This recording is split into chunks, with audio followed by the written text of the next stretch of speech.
the only one who will say, I am the one for it, I am the one for it. Another question. My name is Muhammad. Now I'm proud. Alhamdulillah, brother.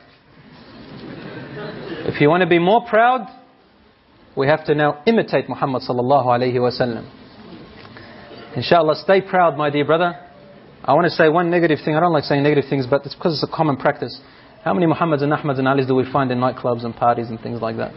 And how many Fatimas and Aisha? So we have to change our trend, inshallah. Alhamdulillah, you got the name that made you remember who you are. Now, make a change, inshallah. If you've already made a change, you've got a lot to go. We've all got a lot to go, inshallah.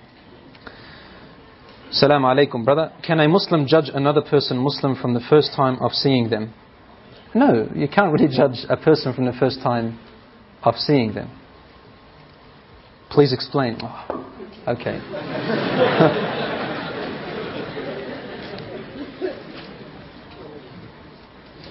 Well, I mean, what do you want to judge him for? It depends what you mean by judging. Judging his Islam, judging how pious they are? No, you're not allowed to do that. Not allowed to do that. You can on the outside have an assumption, like say, wallah, you know, he looks like, or she looks like a good Muslim, mashallah, they pray and everything. But really you can't make a judgment. Like you can't say openly, or write about them and say, no, this person's they're wicked, or they're really good people, or they're trustworthy people. You're not allowed to make a statement. You're allowed to make an assumption, but you cannot make that statement until you have solid proof. And even when you have solid proof, it has to be appropriate to be said. For example, in laws that concern other people's affairs, maybe you need to talk. Otherwise, you should hide people's habits even if you knew them. Judgments are when they are stated and made open. Assumptions, a person can't help to have assumptions. But don't act on these assumptions until you have solid proof. Abadan.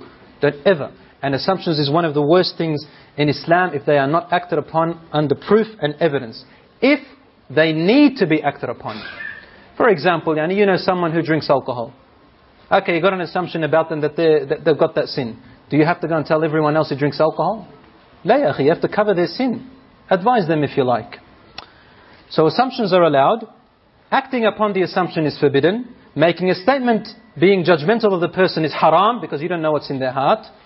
You don't know their circumstances. When I was back in Lebanon, I did a bit of Sharia study over there. And I was still new. You know those new, when you're a new student and you learn a few hadiths, mashallah, you do become judgmental in the beginning. Because you get this knowledge, but you don't get the etiquettes of knowledge yet. You have to be patient and study all the way. So I saw a particular brother of ours who came along and he had, I think he shortened his beard and he shaved his moustache. Now they used to teach us that the Prophet ﷺ generally would trim his moustache. There are about 7 hadiths about that. Trim his moustache. So I said to them, understand, I said, why has he shaved his moustache? SubhanAllah, this is a sin. You know, and I judged him. I said, this is not, that brother must not be doing something good here, And I judged him. The brother, who was my teacher, he said to me, and how do you know if he knows that? I go, wallahi, I don't know if he knows or not. So how can you judge him? How do you know if he's got a disease? Wallahi, I don't know. I found out that this person actually had a sickness and he needed to shave it off, but he did know. Still. So you can't act upon something and judge a person. But you can have an assumption inside of it. I hope that's inshallah enough. Tayyib. Assalamu alaikum wa alaikum salam. Could you please explain why slavery is allowed in Islam? I didn't say that slavery is allowed in Islam.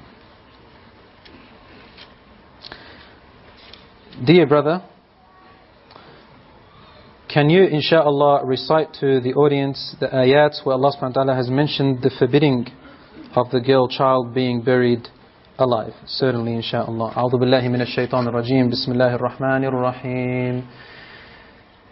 إذا الشمس كورت وإذا النجوم انكدرت وإذا الجبال سيرت وإذا العشار عطلت وإذا الوحوش حشرت وإذا البحار سجرت وإذا النفوس زوجت وإذا النفوس زوجت وإذا الموءودة سئلت بأي ذنب قتلت.